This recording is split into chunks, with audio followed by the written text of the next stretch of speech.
Example 3, solve 2 sine x equals 1 algebraically over the interval 0 to 2 pi and indicate the solution on the graph. So we're going to solve this one algebraically first. So the first thing I'm going to do is divide off this 2 here so that I can get sine x equals 1/2.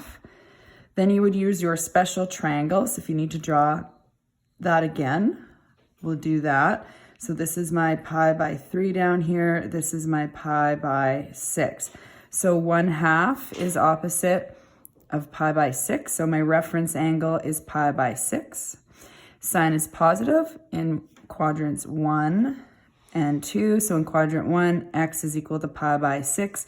And in quadrant 2, the pi by 6 value is 5 pi by 6. So here are my solutions algebraically. Now it says indicate the solution on the graph. So we want to graph both sides and show that they're going to intersect at these values. So graph y equals 2 sine x, and then we're going to graph y equals 1. So again, I need an amplitude of 2. I need my scale on the x-axis. Everything is going to be pi by 6 apart, or pi by 2 apart. So we're going to graph this. Now I'm going to use pencil because I actually have to draw this graph pretty accurately. So if I'm not quite perfectly on this one, I'm going to have to erase it and try it again. We're so used to these points, but when we're solving graphically, just having a curve, I want to make sure I'm not going too much of a V shape up on this one. So I'm just going to make sure I'm a little more accurate when I draw my curve here. I often get going too fast here. I'm not so concerned about this side. Okay. And now I'm going to graph y equals 1. So that would be right here. Y equals 1.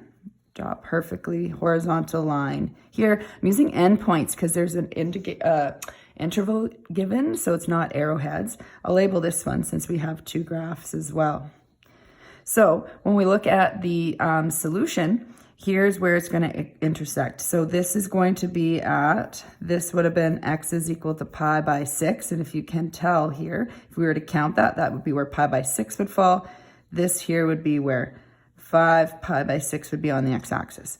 So when it says indicate, we can just use some arrows to point to the solution. So here are our solutions graphically. Now I kind of added a part B last minute here just real quick.